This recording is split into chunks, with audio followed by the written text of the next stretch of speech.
मैंने वो गुप्ते की छत पे अभी एक लड़की देखी। तो इसमें बोलने का क्या है? हाँ, अरे वो ताई, वो लड़की मुझे देख के डर गई। तेरी शक्ल ही ऐसी है कि कोई भी डर जाएगा। अरे ताई मजाक छोड़ना। अरे वो लड़की पहले से ही डरी थी और मुझे देख के तो वो और भी घबरा गई। अरे ताई वो लड़की किधर से आई लड़की? उस गुप्ते के घर में ना उसकी माँ बीवी को छोड़ के और कोई नहीं रहता। कहाँ से आएगी लड़की? अरे ताई आज शपथ मैंने वो लड़की देखी वहाँ पर। अच्छा, आई सुनना। अरे ताई काय झालं? आई, तेरे बेटे को ना लड़की दिख रही है। खुली आंखों में ना सपने देख रहा है ये। इसकी ना शादी करा दे। अच्छा, शादी? सातवीं तो तेरे से क्लियर हुई नहीं। शादी करने की सोच रहा है। सबके सब पास हुए, तेरे को छोड़ के नाक कटा दिया तूने। सब पूछते हैं कि अब हर्षद आगे क्या करेगा। क्या बोलूं? शादी करने की सोच रहा है? बाबा सच में मैंने वहां पे एक लड़की देखी थी। चुप, जूते मारूंगा तेरे को मैं।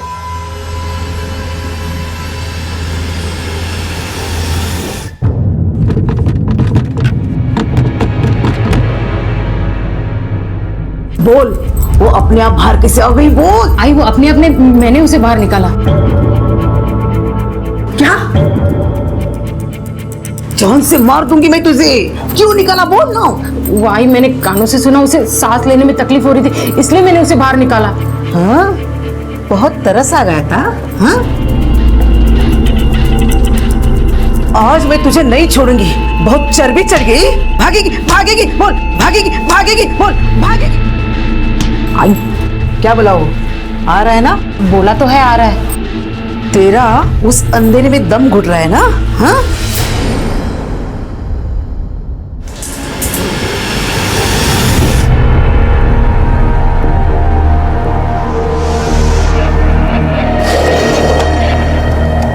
कौन है?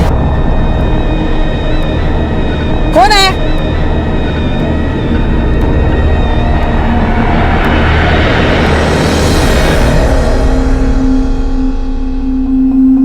अरे आई, मैं सच कह रहा हूँ, वो गुप्ते के घर में एक लड़की है और वो उसे आई, ये सब ना उसके बहाने पढ़ाई से बचने के। मैंने अपनी सहेलियों से पूछा था, किसी को उधर कोई लड़की नहीं दिखी है। वो लड़की ना सिर्फ इसी को दिखती है, कोई लड़की नहीं है उधर। अच्छा, वहाँ कोई लड़की नहीं है। और अगर फोटो निकाल के दिखाई तो? चल ले, क्या मानूंगी। तुम दोनों चुप बैठो और खाना खाओ। और सुन, गुप्ते के घर में उसकी बीवी और उसकी माँ के अलावा दूसरी कोई भी औरत नहीं है।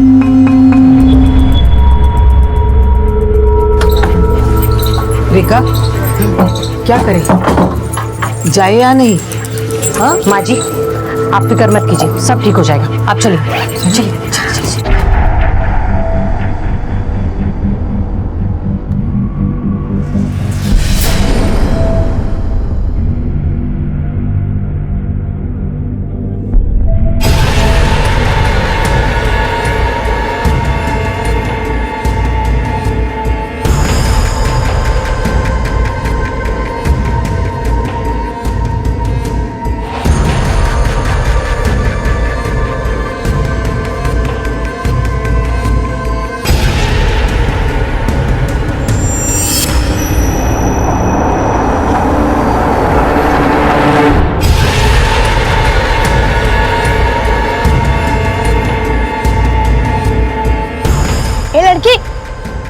लड़की किधर है तू? अगर तू अंदर है तो जवाब देना। ए लड़की बोल ना।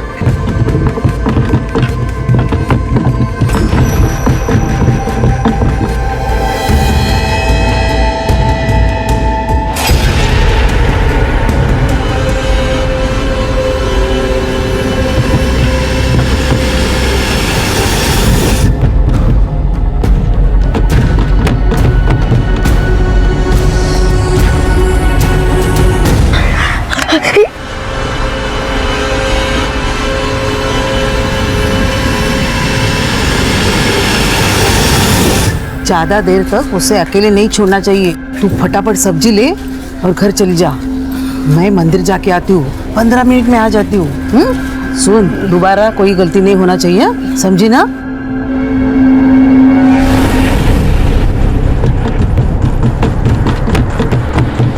आई, इसको बोलो मेरा फोन कहीं से भी लाके दे। ले तेरा जासूसी का नहीं बाबा, बाबा क्या कर रहे हो? इतने बड़े लड़के को कोई मारता है क्या? हाँ माना गलती हुई है इससे, आइंदा से नहीं करेगा, मैं समझा दूंगी इसे। हर्षद बेटा नहीं करेगा ना? अच्छा समझा इसको, दूसरे की फातिंग में टांग नहीं आने का, नहीं तो तेरी टांग तोड़ दूंगा मैं, समझा?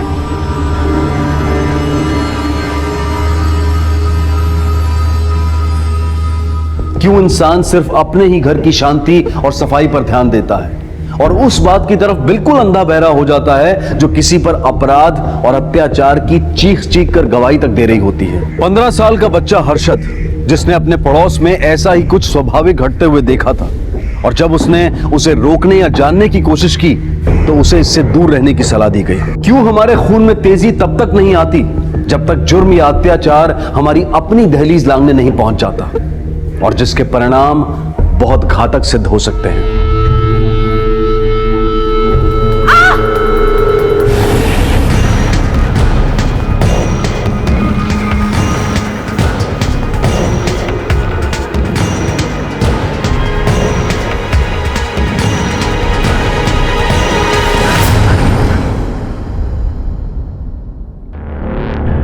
आई, मेरा फोन तो ये तोड़ ही चुका है, अब तेरे फोन के पीछे पड़ा था, पता नहीं किससे फोन कर रहा था, मैंने छीन के काट दिया। ये ले तेरा फोन।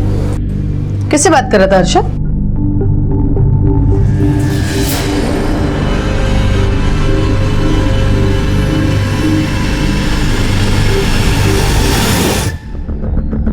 सर, वायरलेस से कॉल आया, डीपी रोड पर एलआईजी कॉलोनी में कोई किसी औरत को बुरी तरह से मार रहा है। किसने फोन किया है?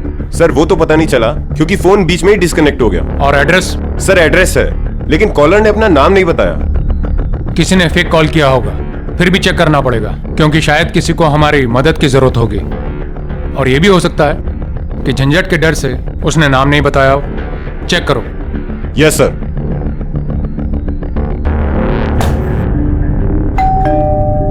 कौन है? अरे साहब आप? हमें कंप्लेंट मिली है कि तुम्हारे घर में किसी लड़की के साथ मारपीट हो रही है। लड़की? हमारे घर में? नहीं नहीं, यहाँ कोई लड़की नहीं रहती, मैं और मेरी बहू रहती है। क्यों, तुम्हारी बहू लड़की नहीं है? बुलाओ उसे। हाँ हाँ बुलाती। रेखा, ए रेखा। हाय। यहाँ मारपीट किसके साथ हो रही है? तुम्हारे साथ? मारपीट नहीं साहब, कुछ नहीं है ऐसा। तुम्हारे अलावा और कौन रहता है इस घर में? नहीं नहीं, हम दोनों के अलावा कोई भी नहीं रहता है। चलो चेक कर दें। चेक करो। कोई नहीं साहब। कोई नहीं। हाँ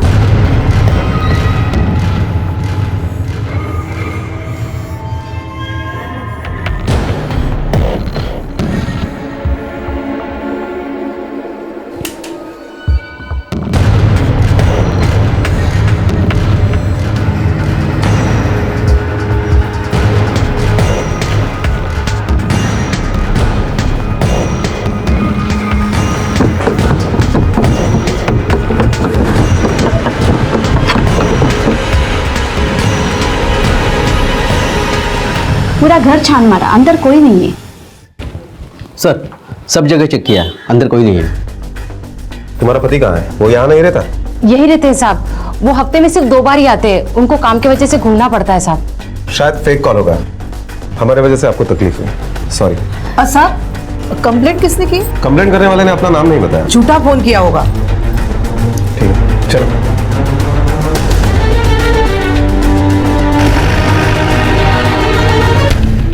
अभी तसल्ली हुई तेरे को कि कोई लड़की नहीं है? सोच आई, अगर हंसा आंटी को मालूम होता कि ये फोन किया है तो कितना हंगामा करती। अभी चल इधर से। आई, तेरे को भी ऐसे ही लगता है कि मैं झूठ बोला? तेरे को भी मेरे पे भरोसा नहीं है? बेटा मैंने थोड़ी ना ऐसा कहा है मुझे भरोसा नहीं है, मुझे भरोसा है, लेकिन कुछ मिला भी तो नहीं ना। चल अभी पढ़ाई करने बैठ जा, नहीं तो बाबा बहुत चिल्लाएंगे। चल।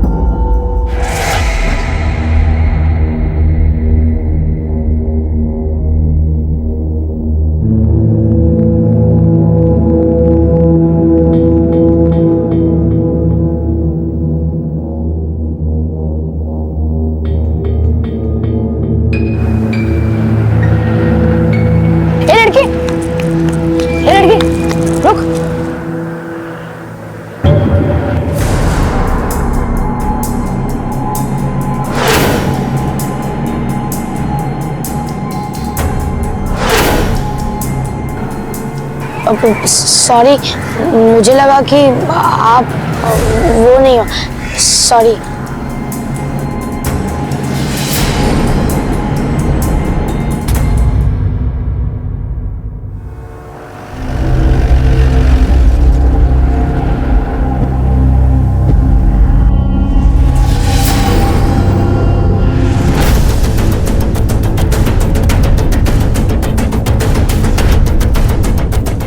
सर, लड़की की उम्र लगभग 25 के आसपास की है।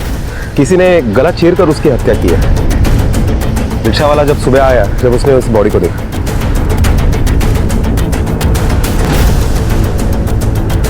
यहाँ रिक्शा के बाहर रास्ते पे बहुत खून पड़ा है और रिक्शा में मुश्किल से ही है।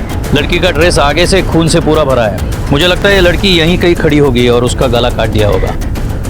खून पूरी तरह बहने के बाद जब वो मर चुकी होगी तो उसकी लाश रिक्शा में डाली होगी। सर, हमने रिक्शा ड्राइवर को कस्टडी में ले लिया है। नहीं, मुझे नहीं लगता रिक्शा वाले ने खून किया है, क्योंकि अगर उसने खून किया होता तो लाश अपने ही रिक्शा में नहीं छुपाता, कहीं और डाल देता। सर, यहाँ पर काफ़ी सारी रिक्शाएं पार्क होती है और ये रिक्शा ड्राइवर पास के पार्क में ही सोते हैं। इसका मतलब खून किसी और ने किया है और लाश यहाँ रिक्शा में छुपाई है। एक काम करो, इलाके के सारे रिक्शा वालों के फ़ोन नंबर ले लो और पूछताछ करो। किसी पे जरा सा भी शक हो गया उसे उठा लो। लड़की के बारे में कुछ पता चला? मतलब उसका नाम, कहाँ की है वगैरह? नहीं सर, लड़की के पास कोई आईडी प्रूफ नहीं मिला, ना ही कोई पर्स, मोबाइल, कुछ भी नहीं। इसका फोटो सब पुलिस स्टेशन को भेज दो और ये भी देख लेना कहीं कोई मिसिंग कंप्लेंट आई है या नहीं। Okay sir. कौन थी ये लड़की और कौन थी वो लड़की जो संदूक में बंद थी? क्या इन दोनों का आपस में कोई संबंध था? और गुप्ते का इस लड़की से क्या लेना देना था? किसने खून किया था इस लड़की का और क्यों?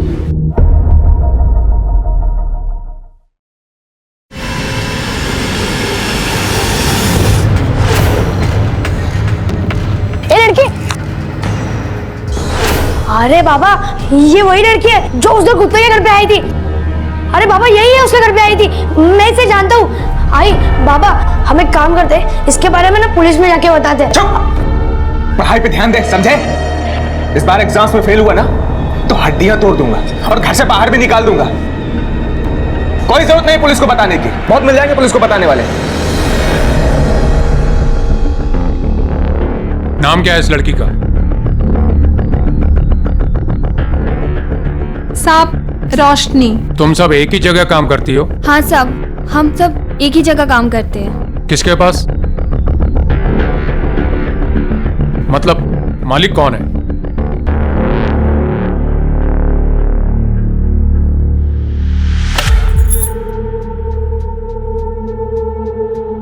सुमन अक्का नाम है मेरा, उसी नाम से सब बुलाते हैं। ये रोशनी तुम्हारे लिए काम करती थी ना? हाँ साहब, बहुत अच्छी लड़की थी, कभी शानपत्ती नहीं की उसने मेरे साथ और पैसा भी बहुत कमाती थी। लेकिन मेरी बदकिस्मती, मेरे पे कौन सा भूत आया, मैंने बेच दी उसको। क्या बेच दिया? हाँ। किसको? कब बेचा? यही 4 दिन पहले। तो उसको आशिक आता था ना, उसी को। किसको तुमने बेचा? उसका नाम, एड्रेस, फोन नंबर है तुम्हारे पास? हाँ साहब, देखी हूँ ना। रणधीर शर्मा, रोशनी को क्यों मारा तुमने? सर, मैं उसे क्यों मारूंगा? मैं प्यार करता था उससे। सर, उसने एक बार बोला कि उसे वहां नहीं रहना, मैं निकाल लाया उसको वहां से। जहां से तू उसे निकाल लाया वहां से लड़की निकालना आसान बात नहीं है। सर, अक्का को पैसे दिए थे मैंने, तब जाकर उसने रोशनी को मेरे साथ जाने दिया। मतलब तूने इसे खरीद लिया था? सर, आप ऐसे कह सकते हैं, पर मेरे लिए रोशनी की आजादी की कीमत थी वो। ये फिल्मी डायलॉग मुझ पे मत मार। कितने पैसे दिए थे? 3 लाख रुपए। जिस दिन फर्स्ट टाइम मैं उसे घर लेकर आया। आओ रोशनी, आज से ये हमारा घर है, अब से हम यहीं रहेंगे। थैंक यू रणबीर, आपने मेरे लिए इतना कुछ किया है, ये घर, ये जिंदगी। लेकिन अगर मैं आपसे एक चीज और मांगू तो क्या आप देंगे? हाँ हाँ बोलो, क्यों नहीं। मेरा एक पुराना काम अधूरा रह गया है, अगर आप बुरा ना माने तो क्या मैं उसे पूरा करके वापस आऊं? मुझे लगा कि किसी पुरानी फ्रेंड से मिलने गई होगी, तो मैं अक्का के यहाँ गया देखने की, क्या पता वो वहां हो, पर पता चला कि वो वहां भी नहीं आई। कहानी अच्छी बनाई तुमने, दुआ कर यही सच हो। तुमने रोशनी को कहाँ से खरीदा? वो हमारा एक सप्लायर है ना साहब, पावड़े करके, उससे लिया। और ये रोशनी पावड़े के पास कहाँ से आई? साहब ये मेरे को नहीं पता। पावड़े का नंबर और एड्रेस देना जरा। अब ये तो मत बोलना कि तुम्हारे पास उसका नंबर और एड्रेस नहीं है।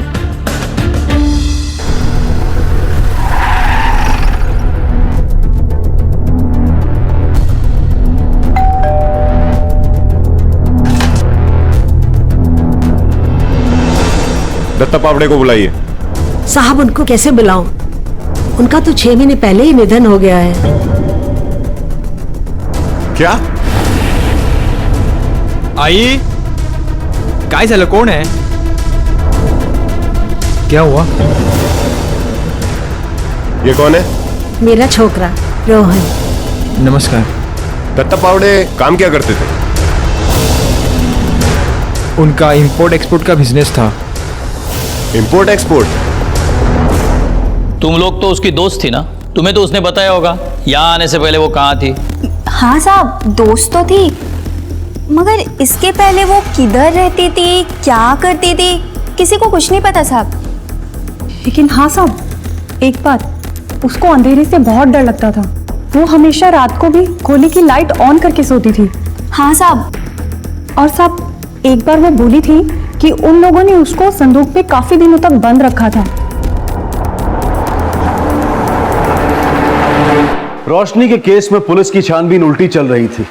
मर्डर से पहले वो रणधीर के पास और उससे पहले वो सुमन अक्का के पास थी। पर पावड़े की मौत ने इस तहकीकात की कड़ी पर रोक लगा दी, क्योंकि वही बता सकता था कि सुमन अक्का के पहले वो कहां थी और वो कौन शख्स हो सकते थे जिनका ताल्लुक रोशनी के मर्डर से हो सकता था। रोशनी अंधेरे से डरती थी, उसे भी संदूक में रखा गया था, और जिसे हर्षद ने देखा था उसके साथ भी इसी तरह से अत्याचार हो रहा था। फिर रोशनी को गुप्ते के घर से निकलते हुए भी देखा गया, लेकिन रोशनी और वो लड़की दोनों अलग थी, जिसमें से रोशनी का खून हो चुका है। तो फिर वो दूसरी लड़की कहां, उसका क्या हुआ? जादव, रोशनी की मौत 30 तारीख को 1 से 3 बजे के बीच में हुई है।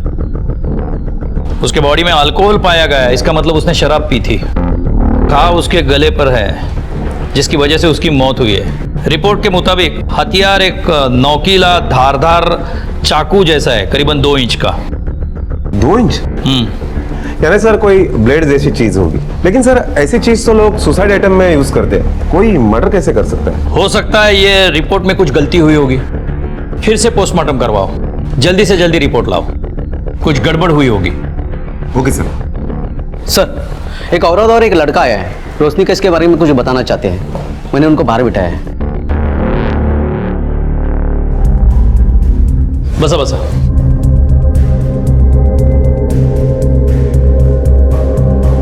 बताइए क्या बताना चाहते हैं आप? साहब ये मेरा बेटा है हर्षद, इसको आपको कुछ बताना है। बोलो बेटा, क्या बताना चाहते हो?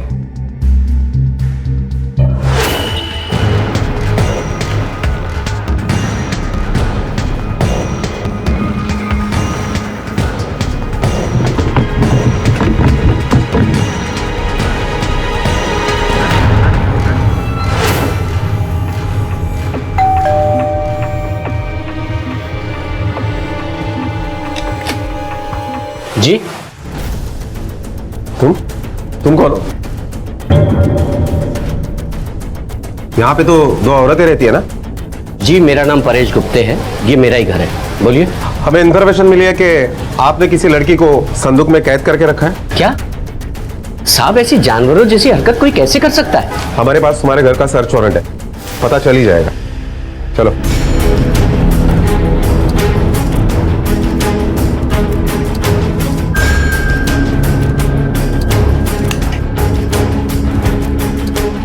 सर, यहाँ एक संदूक था।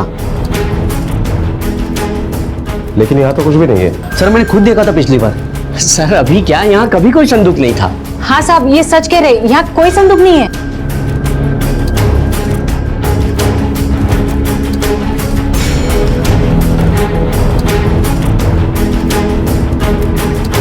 तुम्हारी माँ जी वो कहाँ है? साहब वो तो 4 धाम की यात्रा के लिए गए हैं। 4 धाम? जादव, ये बहुत ठग लोग हैं। आसानी से मुंह नहीं खोलेंगे। हमें यह साबित करना पड़ेगा कि ये रोशनी को जानते थे, तभी मुंह खोलेंगे। सर, रिकामी ने इसके घर पर संदूक देखी थी। किसी लड़की को संदूक में छुपा कर रखना कोई छोटी जगह पे नहीं पॉसिबल। इलाके के सारे टेम्पो सर्विस वालों से पूछताछ करो कि पिछले कुछ दिनों में कोई बड़ी संदूक कहीं से शिफ्ट की है क्या। Okay sir.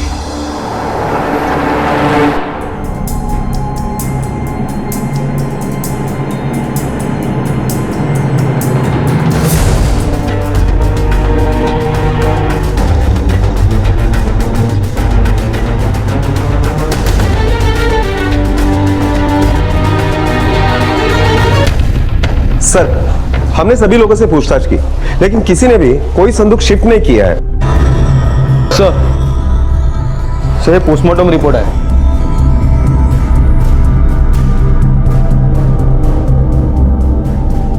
यादव, अब ये कंफर्म है कि रोशनी का कत्ल 2 इंच के चाकू से ही हुआ है और कट राइट से लेफ्ट की तरफ है। सर, इसका मतलब है कत्ल करने वाला हर काम के लिए उल्टे हाथ का इस्तेमाल करता है और परेश अपना हर काम सीधे हाथ से करता है, मतलब वो लेफ्टी नहीं है। 2 इंच का चाकू और लेफ्टी कातिल। वो बच्चा है ना हर्षद, उसे पुलिस स्टेशन बुलाओ। Okay sir. हर्षद बेटा, ठीक से साफ साफ याद करके बताओ, उस दिन क्या हुआ था जब रोशनी को तूने परेश के घर से बाहर निकलते हुए देखा था? सर, मैंने उसे सिर्फ एक बार नहीं 2 बार देखा था। 2 बार? मतलब? हाँ सर, पहली बार जब मैंने उसे गुप्ते के घर से निकलते हुए देखा तो मुझे लगा कि वो वही लड़की है जिसे मैंने छत पे देखा था, पर वो ये थी, वो नहीं। अच्छा, दूसरी बार जब देखा तो क्या हुआ था? दूसरी बार भी वो वहाँ आई थी, पर वो तीसरे नंबर की गली है ना, वही के किसी घर में वो चली गई। तीसरी नंबर की गली? कौन सा घर? अरे आई, वो अकड़ूस आदमी है ना जिसके घर में मैंने बॉल मारी थी और वो चिल्लाने के लिए अपने घर पे आया था। कौन, पावड़े? हाँ, उसके बाद मैंने उसे फॉलो किया।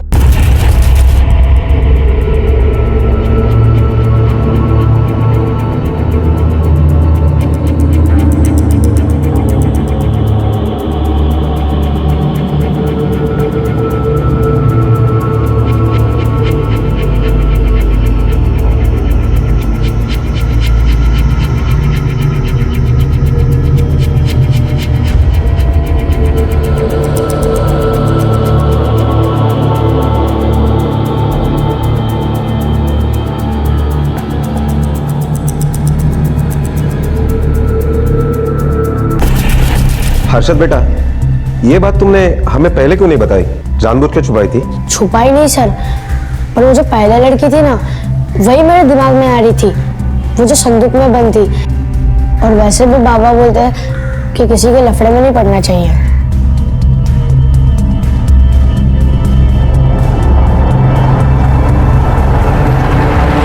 बेटा, तूने ये गले में क्या पहना है? ये फैशन है सर, स्कूल का हर एक बच्चा ऐसे कुछ भी पहन के घूमता रहता है। अच्छा, दिखाओ तो, हम भी तो देखें क्या फैशन चल रहा है आजकल।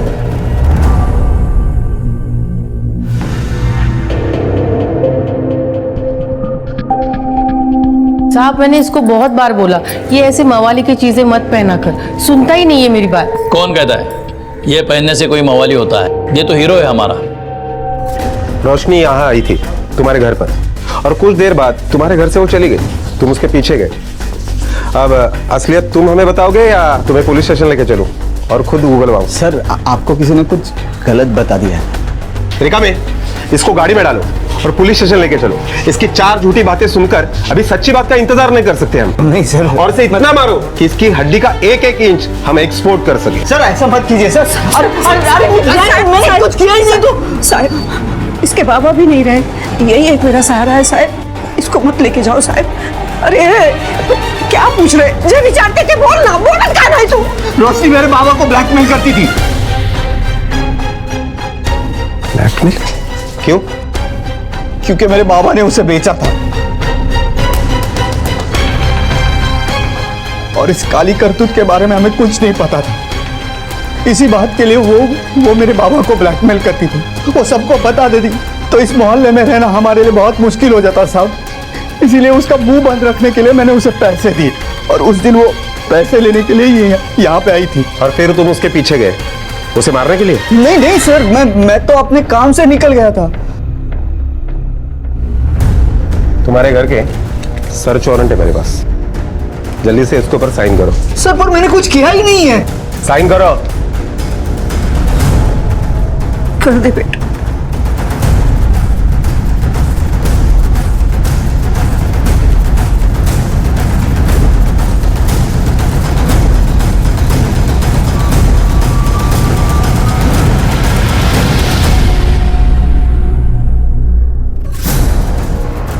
पूरे घर की तलाशी लो, एक भी कोना छूटना नहीं चाहिए। Okay sir.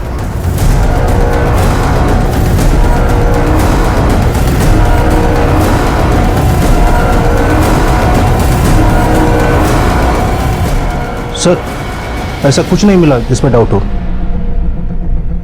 सर मैं तो पहले ही बोला था इस घर में कुछ नहीं मिलेगा, आप बेकार ही छानबीन किए जा रहे हैं। चलो।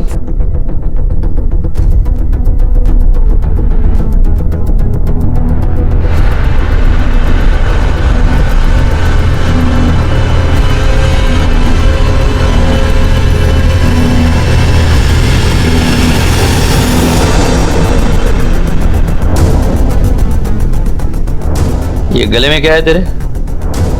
लेटेस्ट फैशन है ना?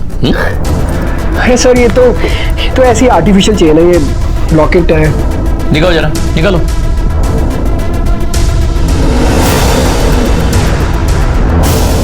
ये लीजिए। लेफ्टी हो तुम? जी हाँ, पर क्यों? इसका जवाब तुम दोगे। मेरे साथ रहने के बाद भी उसने अब धंधा करना नहीं छोड़ा। जब मुझे शक हुआ तो उसका पीछा किया मैंने।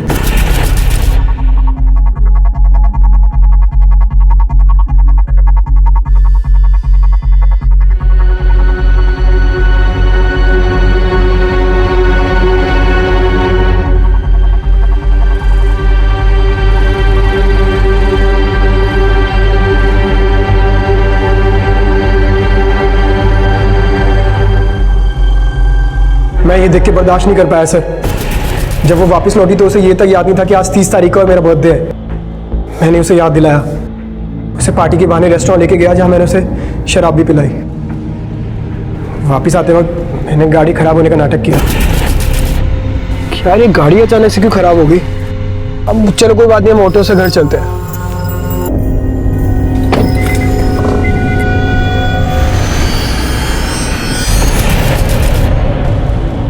तुम लोगों का यही प्रॉब्लम है, हर चीज की जल्दी रहती है। जल्दी से प्यार किया, जल्दी शादी करना चाहते थे, जल्दी से उसे मार भी डाला बिना उसे पूछे कि सच क्या है और जाने। सच मतलब? वो बदला लेना चाहती थी उन लोगों से जिन्होंने उसकी ये हालत बना दी और उसे इस जगह पहुंचाया। हाँ ये बात जरूर है कि उसका तरीका गलत था, वो उन लोगों को ब्लैकमेल कर रही थी, उसकी वजह उसे हमारे पास आना चाहिए था। रिका में ले जाओ उसको। एक और लड़की है जिसे हमें रोशनी बनने से बचाना है। जादव, गुप्ते ने जिस लड़की को कैद किया है उस तक हमें रोशनी बनने से पहले पहुंचना है।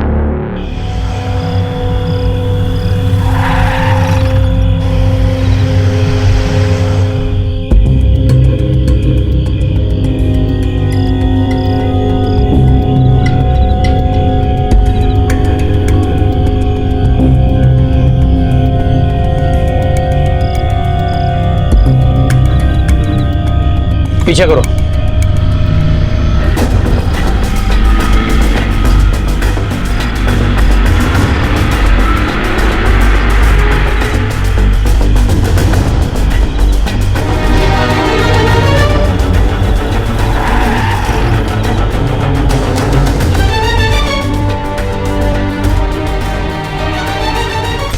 अरे कहाँ है तुम लोग? मुझे यहाँ बंद करके किधर गए थे तुम लोग? आई तेरे को क्या मालूम, हम लोगों को पुलिस उठाकर ले गई थी। क्या? वो तो अच्छा हुआ कि रोशनी का कातिल पकड़ा गया और पुलिस ने हम लोगों को छोड़ दिया। आई, जो होना था वो हो गया। महक किधर है? सब कुछ ठीक है ना? कुछ गड़बड़ तो नहीं है? क्या करना है ठीक होने से? 6 महीने हुए परिस के साथ सोती है, लेकिन अभी तक पेट से नहीं हुई। ऐसा लगता है पहले वाली जैसी ये भी वांझ निकली। अब क्या करें? अब कोई और लड़की देखनी पड़ेगी। रोशनी को तो पावड़े ले गया था, वो भी मर गया। अब इसे किसको दें? कौन है आप? क्या चाहिए? कुछ नहीं।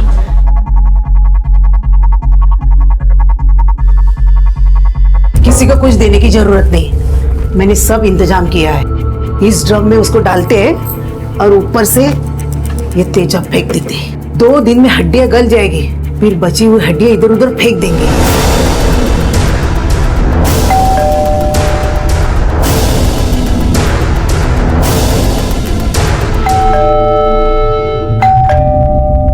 अभी कौन आया है? आई, आवाज मत कर।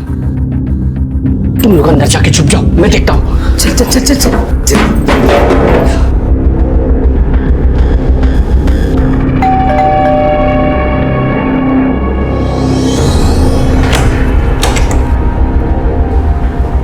हाँ, क्या काम है? किससे मिलना है? वो आपसे ही काम था।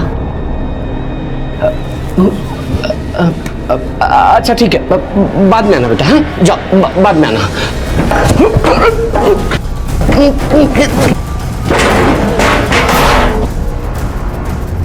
अंदर और 2 लोग हैं, उनको भी पुलिस स्टेशन लेके चलो।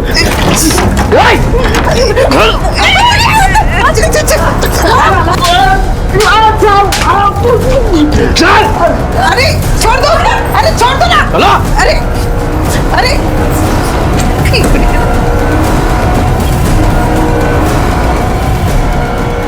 अंदर आना बेटे। यही लड़की थी जिसको तुमने देखा था? हाँ सर, यही थी। शुक्रिया। प्लीज। हमने नहीं, इस बच्चे ने, हर्षद ने बचाया तुम्हें। साहब, बच्चा नहीं है हम लोगों को। उधर गांव में सब लोग बाप दादा की जायदाद बांट रहे थे। हम लोगों से बोले कि तुम लोग क्या करोगे इसका?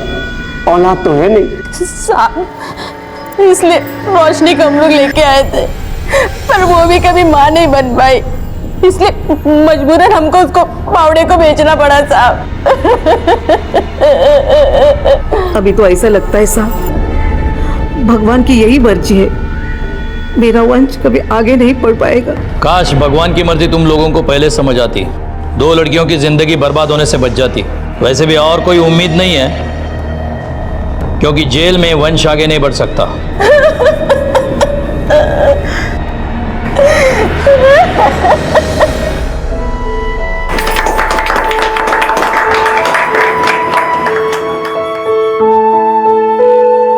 हर्षद और विमला ने एक जिम्मेदार नागरिक होने का फर्ज निभाया। हर नागरिक को अपने अधिकारों के साथ साथ अपने कर्तव्यों को लेकर भी सजग होना चाहिए। इस जिम्मेदारी का एहसास किसी की जान बचा सकता है, जैसे कि हर्षद ने महक की जान बचाई। परेश, रेखा और हंसा गुप्ते को महक और रोशनी को बंधक बनाकर उन पर अत्याचार करने के लिए, और रणधीर, जिसके प्यार में विश्वास की कोई गुंजाइश नहीं थी, उसे रोशनी के कत्ल के लिए कड़ी सजा सुनाई गई है। आज का ये केस हमें ये सीख देता है कि हम सिर्फ अपने बारे में ही नहीं, बल्कि अपने आसपास के लोगों के बारे में भी सोचें, और अगर कुछ भी गलत होता हुआ देखें तो पहल करें उसे दूर करने की, उसे रोकने की। हो सकता है कि किसी को उसकी जिंदगी का तोहफा वापस मिल जाए, महक की तरह। अब मैं अनूप सोनी आपसे विदा लेता हूं, फिर मुलाकात होगी अगले एपिसोड में एक और चौंका देने वाले केस के साथ। तब तक अपना और अपने परिवार का ख्याल रखें और देखते रहें क्राइम पेट्रोल डायल 100। सबक एक को, सीख हम सबको। जय। सॉरी यार श्रेया, इस हफ्ते भी नहीं आ पाऊंगा। कल एक अर्जेंट मेडिकल कॉन्फ्रेंस आ गई है और उसके बाद बहुत सारा काम है यहाँ पर, तो लगता है कि नेक्स्ट वीकेंड ही आ पाऊंगा। ठीक है, लेकिन अपना ख्याल रखना। Okay, bye bye.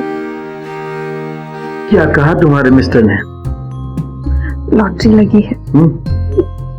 इस सैटरडे संडे भी हम साथ रहेंगे, क्योंकि द ग्रेट मिस्टर अविनाश को अपने काम से फुर्सत ही नहीं है। हमें प्यार करने से। इस लड़की ने परेशान करके रखा है मुझे।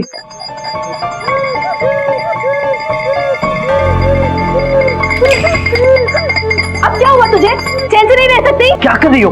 बच्ची है वो। बच्चों यहाँ देखो, इसे रोते नहीं। मेरा गुड गर्ल ना। ये देखो अंकल तुम्हारे लिए क्या लाए हैं, चॉकलेट।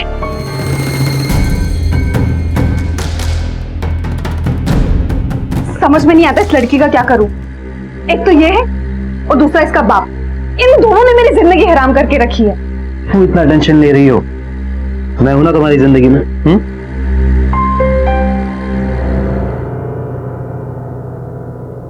शादी की बुनियाद भरोसे की नींव पर टिकी होती है, और जब यह भरोसा टूटता है तो रिश्ते बिखरने के साथ साथ जिंदगियां भी बिखरने लगती हैं। श्रेया का पति अविनाश एक मेडिकल रिप्रेजेंटेटिव था और काम के सिलसिले में उसे अक्सर शहर से बाहर रहना पड़ता था। लेकिन अविनाश इस बात से बिल्कुल बेखबर था कि उसकी पीठ पीछे श्रेया अक्षत के साथ अपना अफेयर चला रही थी। वो अक्सर अविनाश की गैर मौजूदगी में श्रेया के पास आता था और उनकी इसी नजदीकी का बुरा असर उनकी बेटी रिया पर पड़ रहा था। वो कुछ बोल नहीं पाती थी, लेकिन अंदर ही अंदर उसे ये बात खाई जाती थी कि जब उसके पापा नहीं होते थे तब कोई और उसके घर आता था और उसके पापा की जगह लेता था। ये बात उसे बर्दाश्त नहीं थी, लेकिन वो किसी को बता नहीं सकती थी, मजबूर थी। और उसकी इसी मजबूरी का फायदा उठाकर श्रेया और अक्षत के प्यार का इस सिलसिला चलता रहा।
अविनाश तुम कब आए? जस्ट अभी अपनी फैमिली को मिस कर रहा था, तो जैसे ही पता चला ट्रिप कैंसिल हो गई, झट से पैकिंग की और फट से आ गया। अच्छी लगी ना सरप्राइज? काश तुम्हें ऐसे सरप्राइज देने ही ना पड़ते। मतलब? I mean, तुम्हें यहाँ से कहीं जाना ही ना पड़े। हाँ यार, मन तो मेरा भी नहीं कर रहा। तुम फ्रेश हो लो, मैं तुम्हारे लिए कुछ खाने को लाती हूँ। क्या बस?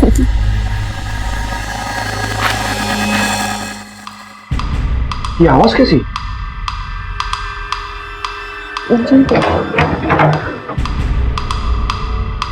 श्रेया, ये खिड़की खुली क्यों रखी है? बिल्ली उल्ली घुस जाएगी अंदर। अब तुम भी क्या इस खिड़की के पीछे पड़े हो? इतने दिनों बाद तो आए हो, चलो ना तुम जल्दी से फ्रेश हो लो, बहुत दिन हो गए तुम्हारे साथ वक्त। ओके।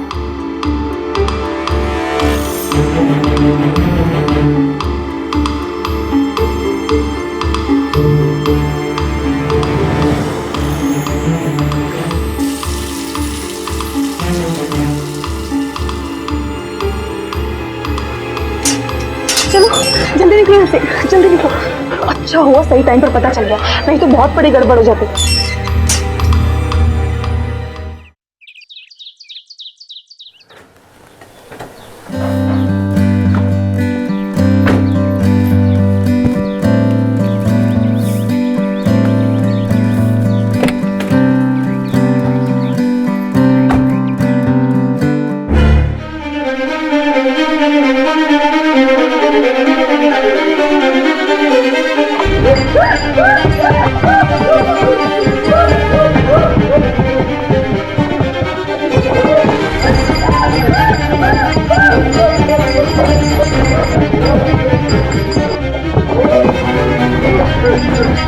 क्या हुआ बेटा? क्या हुआ? क्या?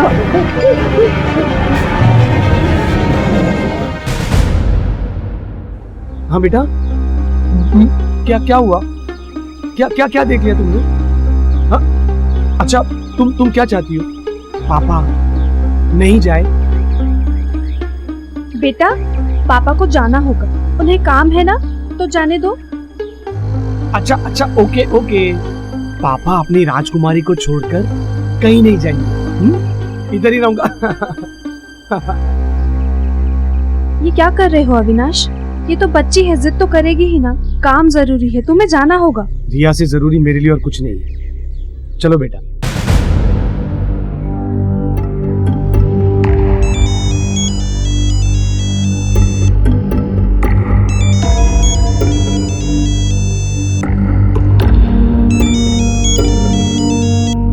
हेलो हेलो, वो गया ना?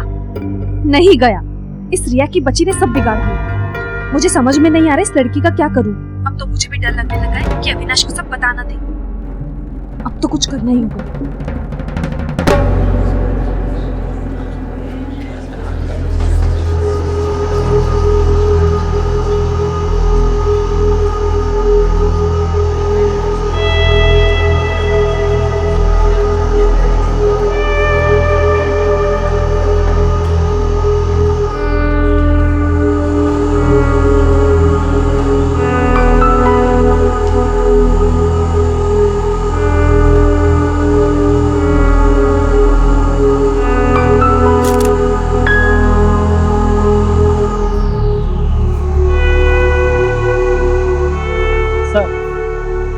बाहर के फिंगरप्रिंट्स को फोर्सफुली वाइप आउट करने की कोशिश की गई।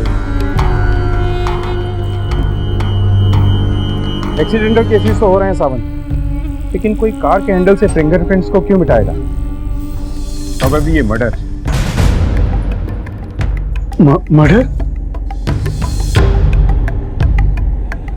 लेकिन मेरी बेटी का मर्डर कोई क्यों करेगा, किस लिए सर?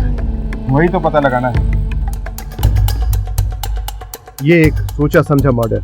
इस बच्चे को पहले बेहोशी की दवा का इंजेक्शन दिया गया ताकि वो निढाल हो जाए और दम घुटते वक्त स्ट्रगल ना कर सके। इस जहर ने उसकी नर्वस सिस्टम को कमजोर कर दिया और बाद में कार में दम घुटने की वजह से उसकी मौत हो गई।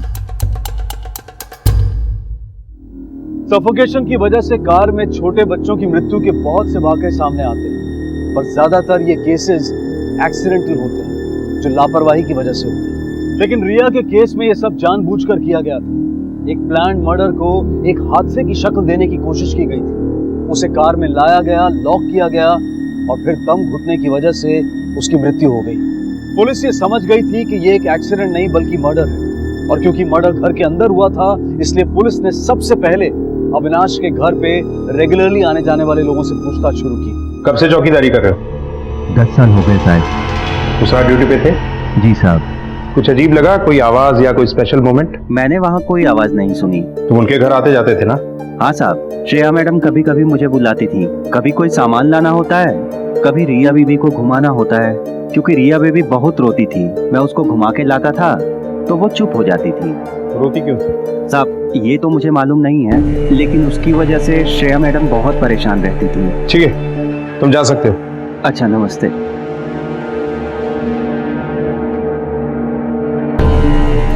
नमस्ते साहब। कब से काम कर रही हो? साहब 4 साल से। कभी कोई झगड़ा? नहीं साहब, झगड़ा क्यों होगा भला? साहब टाइम पे पगार दे ही देते थे।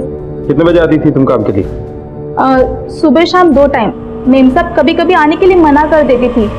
साहब घर पे नहीं होते थे ना, तो घर पे कोई काम ही नहीं पड़ता था करने के लिए। अच्छा, ये जो इनकी बेटी है रिया, इसके साथ सब ठीक से पेश आते थे? जी साहब, पर मेम साहब बच्चे को कभी कभी डांट देती थी। वो भी क्या करे बेचारी, बच्ची को लेके वो बहुत परेशान थी। भगवान किसी भी बच्चे को ऐसी बीमारी ना दे। सर, अविनाश के घर से फोन आया है, कोई सामान गायब नहीं। तुम जाओ।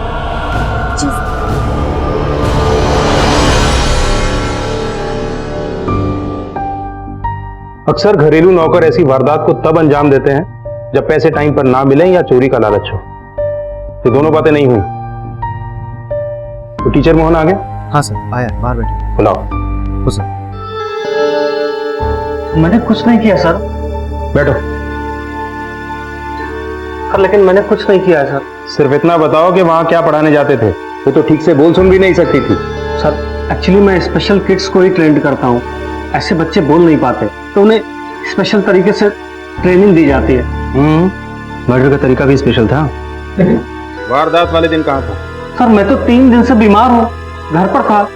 सर मैंने रिया के पेरेंट्स को भी इन्फॉर्म किया था। तो कत्ल से पहले अलीबाई भी तैयार था। रोज वहां जाते थे तुम, तो हादसे से ठीक 3 दिन पहले छुट्टी क्यों ली? सर मैंने तो आपसे कहा मेरी तबीयत खराब थी। सर आप चाहिए मेरे डॉक्टर से पूछ लीजिए, मेरे पड़ोसियों से पूछ लीजिए, मुझे वायरल था सर मैं तो 3 दिन तक घर से बाहर भी नहीं निकला हूँ। सर ये सही कह रहे हैं। मैंने पड़ोसियों से और डॉक्टर से तफ्तीश की है। शख्सियत का क्या हुआ? वैसे करते क्या हैं आप? सर मेरा गारमेंट एक्सपोर्ट का बिजनेस है। अविनाश के घर कितना आना जाना था? रोज या कभी कभी? सर कभी कभी आना जाना होता था, कभी आते जाते बच्ची दिख गई तो जाके उसे चॉकलेट दे दिया करता था। सर वाकई में बहुत प्यारी बच्ची थी वो। हादसे की रात कहाँ थे तुम? सर उस वक्त मैं काम के सिलसिले में मुंबई गया हुआ था। सही कह रहा है सर ये। ठीक है तुम जा सकते हो, जरूरत पड़ेगी तो फिर बुलाएंगे।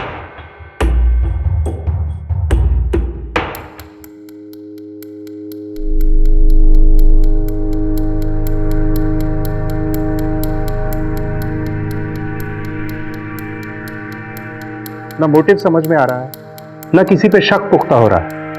आखिर क्यों कोई 9 साल की डाउन सिंड्रोम बच्ची को मारने की कोशिश करेगा?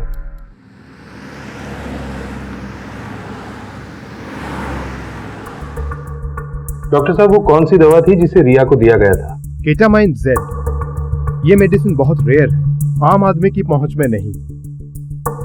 लेकिन किसी मेडिकल रिप्रेजेंटेटिव का इस तक पहुंचना ज्यादा मुश्किल नहीं होगा ना? बिल्कुल नहीं। सावन? हाँ सर। अविनाश को पुलिस स्टेशन बुला। Okay sir. सर आप कहना क्या चाहते हैं सर कि मैंने अपनी बच्ची की जान ली? सर मैं ऐसा क्यों करूंगा भला? मैं नहीं कह रहा हूं मिस्टर अविनाश, ये पोस्टमार्टम की रिपोर्ट कह रही है। रिपोर्ट के मुताबिक बच्ची की मौत से पहले उसे बेहोशी की दवाई केटामिन जेड इंजेक्ट की गई थी। ये दवा आम आदमी की पहुंच के बाहर है, लेकिन एक एमआर के लिए। मतलब आप ये कहना चाह रहे सर कि इस दवाई का इस्तेमाल करके मैंने खुद ने अपनी बच्ची की जान ली? हो सकता है। एक 9 साल की बच्ची की जान गई है। जब तक खूनी को सजा नहीं दूंगा ना, चैन से नहीं बैठूंगा मैं सर। और हाँ, अब आपको यह साबित करना है कि आप अपनी बच्ची की जान क्यों नहीं ले सकते। और एक बात और, जब तक इन्वेस्टिगेशन चल रही है ना, आप शहर से बाहर नहीं जा सकते।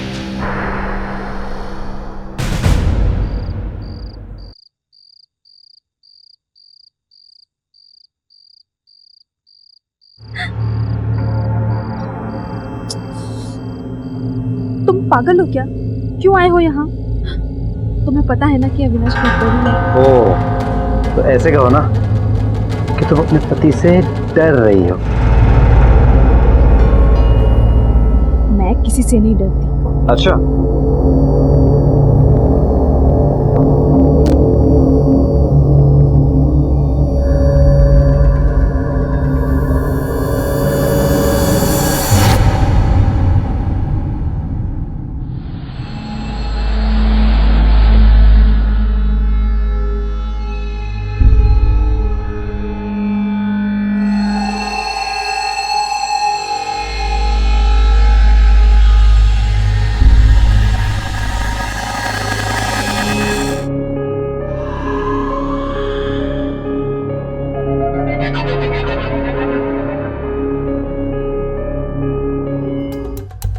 सर कुछ इंटरेस्टिंग फैक्ट सामने आए हैं। क्या? अभी कुछ दिन पहले ही अविनाश ने अपनी इंश्योरेंस पॉलिसीज, बॉन्ड्स और प्रॉपर्टी की वसीयत में अपनी पत्नी को मतलब श्रेया को नॉमिनेट किया था।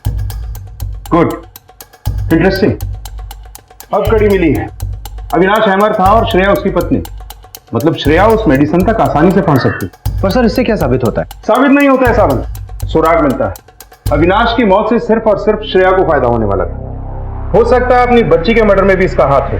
याद है मोहन और उस मेड ने क्या कहा था? इस किस्म के बच्चों के माँ बाप अक्सर अपने बच्चों से खींच जाते हैं। एक काम करो, श्रेया पर नजर रखो, वो कहाँ आती जाती है, किससे मिलती है, उसके फोन रिकॉर्ड सब कुछ। हो सर।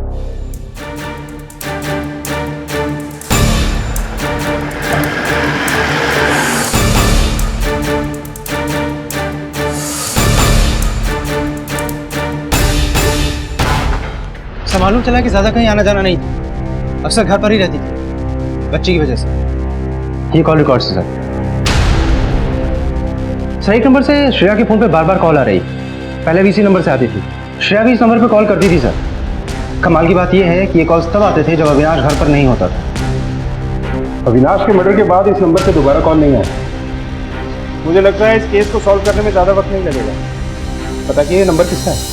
वही अक्षत सर, अविनाश के मोहल्ले का लड़का।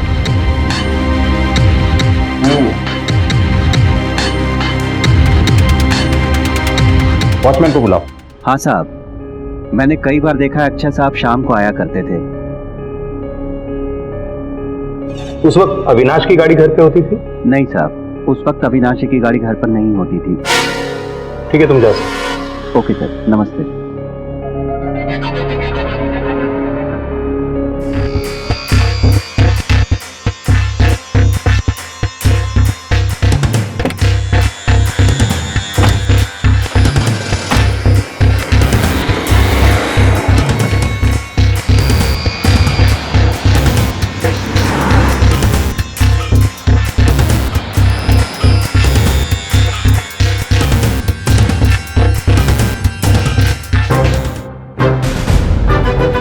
थोड़ा मसाज का मौका हमें भी दे दो।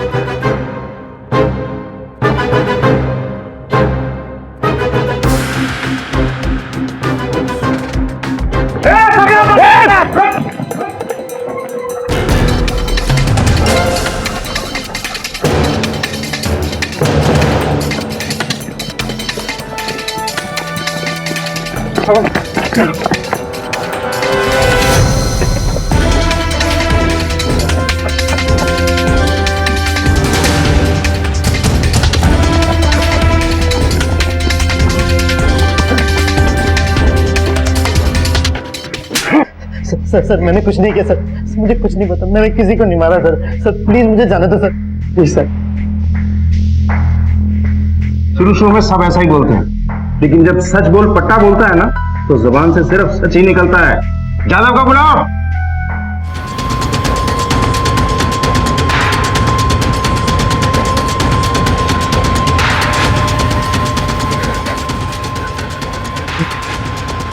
रुक जाइए सर रुक जाइए सर बताता हूँ सर।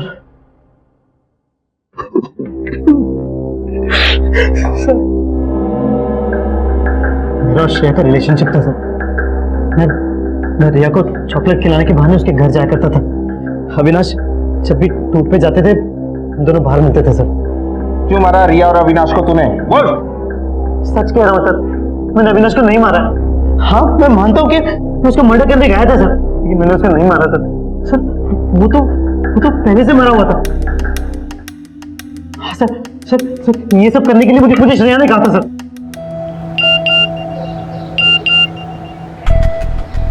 आज रात में अविनाश को नशे की दवा दे दूंगी और उसके बाद तुम्हें आकर उसका गला काटना है। घर की चाबी घर के बाहर पायदान के नीचे मिलेगी। जैसे कहा जाए वैसे करना और फिर गायब हो जाना। फोन भी मत करना।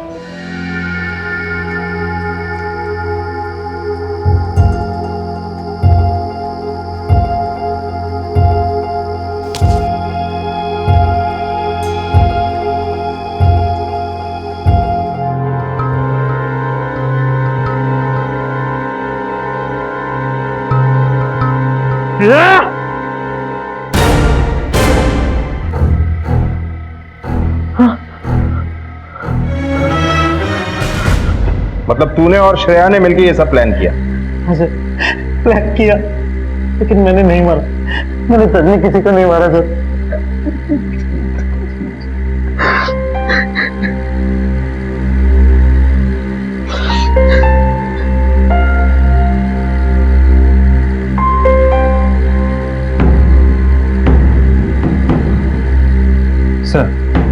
फॉरेंसिक रिपोर्ट आ गई है। जिस चाकू से कत्ल हुआ उस पर श्रेया की उंगलियों के निशान पाए गए हैं और अविनाश के शरीर में वही बेहोशी की दवा है जो रिया के शरीर में थी।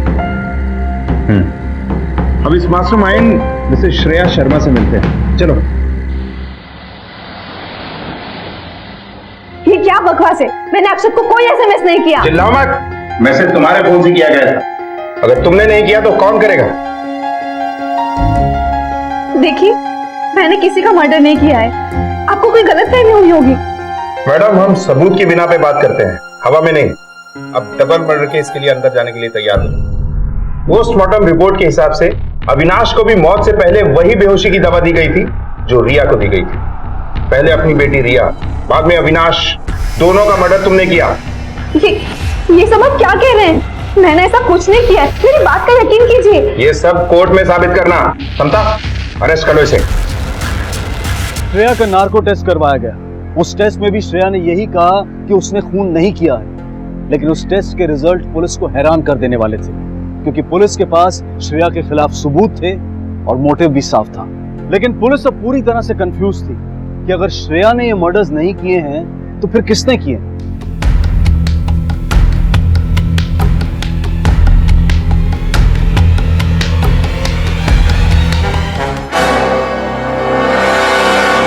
सर, ये फाइल देखिए।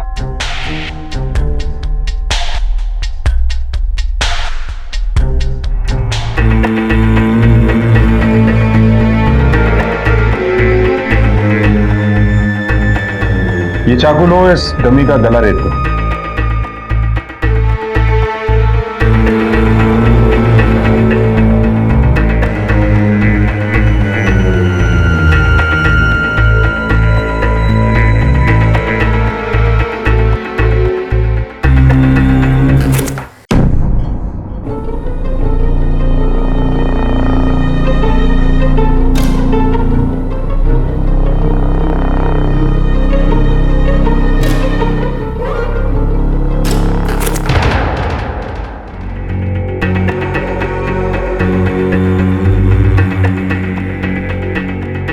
सावंत, खूनी कोई और ही। गले पे जो स्लैश का मार्क है उसकी मूवमेंट के हिसाब से जिसने भी ये मर्डर किया है वो लेफ्ट हैंडेड और श्रेया और अक्षत दोनों राइट हैंडेड। एक काम करो, मोहन, वॉचमैन और मेड सबको बुलाओ अभी।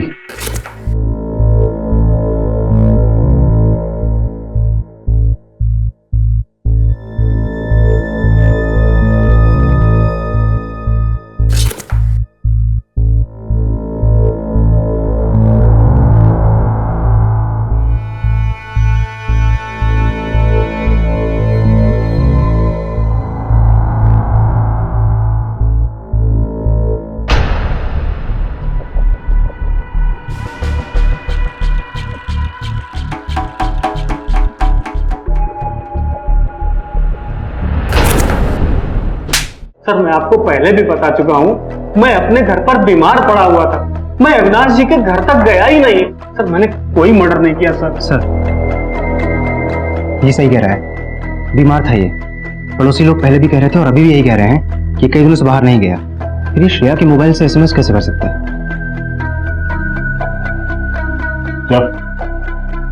Thank you sir.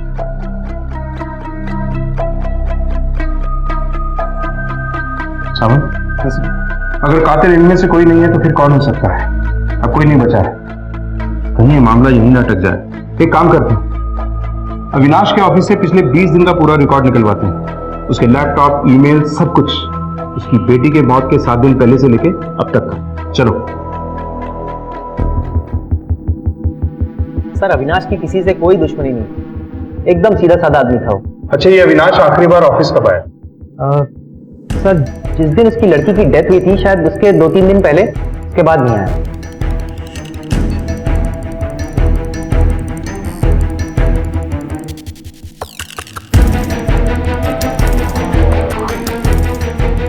ये सीसीटीवी कैमरास वर्किंग है? जी सर। मुझे सबकी फुटेज देखनी है।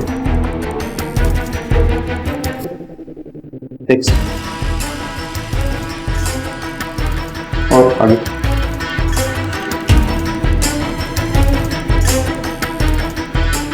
ठीक है, ये दोनों हाथों से?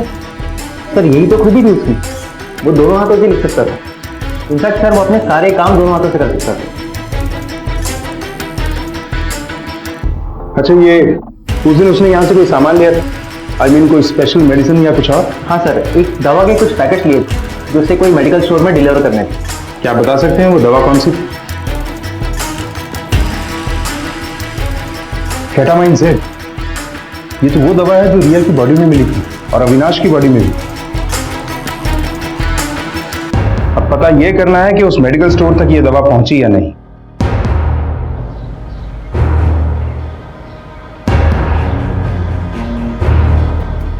सर, ये केमिस्ट भी यही कह रहा है कि ये दवाई इन तक नहीं पहुंची। इसका मतलब है सावन कि हम आज तक के सबसे अनोखे केस को हैंडल करें। हाँ सर, वो अपनी बेटी से बहुत प्यार करता था। एक दिन रिया भी दूसरे बच्चों की तरह खेलेगी, कूदेगी, दौड़ेगी, लेकिन मेरे सिवा उसका इस दुनिया में और कोई नहीं है। उसकी अपनी माँ उससे खींची खींची रहती है, सिर्फ अपनी एक जिम्मेदारी समझती है। यार, कल अगर मुझे कुछ हो गया ना तो रिया का क्या होगा? अरे पागल, तुझे कुछ क्यों होगा? होने के लिए तो कुछ भी हो सकता है यार।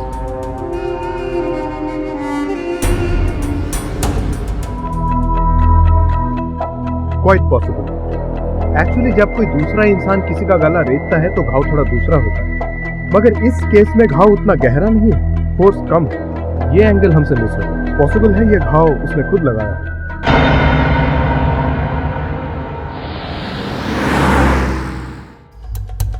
ये एक सोचा समझा मर्डर है। इस बच्चे को पहले बेहोशी की दवा का इंजेक्शन दिया गया।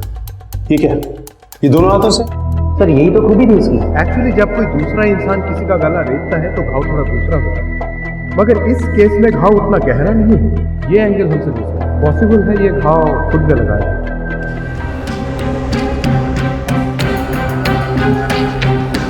इसका मतलब अविनाश ने? जी हाँ, अविनाश ने। जरा सोचिए वो कौन था जिसकी पहुंच दवा तक थी? वो कौन था जो आपके मोबाइल से आसानी से मैसेज कर सकता था? वो कौन था जिसे आपके और अक्षत के बारे में पता हो सकता था? वो कौन था जिसकी पहुंच कार तक थी और रिया के बेडरूम तक भी? सिर्फ अविनाश। अविनाश आपसे इस बेवफाई का बदला लेना चाहता था, लेकिन उसे डर था कि उसके बाद रिया का क्या होगा, इसलिए उसने रिया का मर्डर कर दिया और खुद की जान ले ली। मैं बताता हूं क्यों हुआ था। क्योंकि उसने आपको आपके बॉयफ्रेंड के साथ देख लिया था, उसे आप पर शक हो गया। फिर उसने आप पे नजर रखना शुरू कर दिया और उसका शक यकीन में बदल गया। उसके मन में बदला लेने की भावना आई। उसने प्लानिंग शुरू कर दी। इंटरनेट पे मर्डर करने के तरीके ढूंढने लगा और वो तरीका चुना जो उसकी पहुंच में था। इसलिए उसने सबसे पहले अपनी बेटी की जान दी। वो तुम्हारे भरोसे रिया को नहीं छोड़ना चाहता था। वो जानता था कि तुम्हारे साथ उसका भविष्य सुरक्षित नहीं है, इसलिए उसने रिया को बेहोशी की दवा दी ताकि दम घुटने पर वो स्ट्रगल ना कर सके। फिर उसने आपके मोबाइल से अक्षत को मैसेज किया, जिसमें अक्षत आसानी से फंस गया, क्योंकि उसमें साफ हिदायत थी कि अक्षत कॉल बैक नहीं करेगा। उसके बाद अविनाश ने सेंट आइटम डिलीट कर दिया होगा ताकि आपको पता न चल सके। उसके बाद अविनाश ने वो जहर लिया जो उसने अपनी बेटी को दिया था, और चाकू लिया आपके किचन से जिस पर आपके हाथों के निशान थे। चाकू के मुठ पर कपड़ा रखकर अपना गला स्लैश कर लिया, और फिर जब अक्षत आया उससे पहले ही अविनाश मर चुका था। Excellent planning. और जानती हैं ये सब कुछ हुआ आपके धोखे की वजह से, आपके एक्स्ट्रा मैरिटल अफेयर की वजह से। एक पति ने आपको इतना प्यार दिया और आपने उसे बदले में दिया धोखा, और इसकी सजा भुगती आपकी मासूम बेटी ने। और शायद वो चाहता भी नहीं था कि उसकी बेटी की परवरिश आप जैसी औरत करे। लेकिन अब तो आपको पता चल चुका है ना कि मैंने मर्डर नहीं किया है, तो अब तो मुझे यहाँ से जाने दीजिए। नहीं, अभी आप आजाद नहीं हैं, क्योंकि ये साबित हो जाएगा कि अविनाश ने आत्महत्या की है। लेकिन एसएमएस, चाकू पर आपके हाथों के निशान और अक्षत के कन्फेशन के बाद मैं ये साबित नहीं कर पाऊंगा कि आप लोगों ने अविनाश की हत्या की साजिश नहीं की। अब बाकी की जिंदगी ये साबित करने में लगाना होगा कि आप लोग बेकसूर हो। चलो।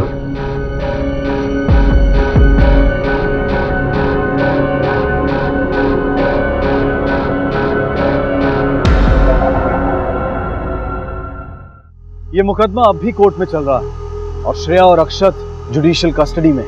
अविनाश ने जो किया वो निश्चित रूप से गलत था। यदि जीवन साथी दगा कर रहा है तो उसे छोड़ देना, उससे दूर चले जाना एक कानूनन रास्ता है जो सही भी है, लेकिन इस तरह से एक बदले के लिए कानून के खिलाफ जाकर अपराध करना किसी भी लिहाज से सही नहीं। काश के श्रेया ने अक्षत के साथ अपने रिश्ते के बारे में अविनाश को बता दिया होता। काश के अविनाश श्रेया और अक्षत का सच जानने के बाद श्रेया से बात करता तो ये कहानी शायद कुछ और ही होती। अब मैं अनूप सोनी आपसे विदा लेता हूँ। फिर मुलाकात होगी अगले एपिसोड में एक और चौंका देने वाले केस के साथ।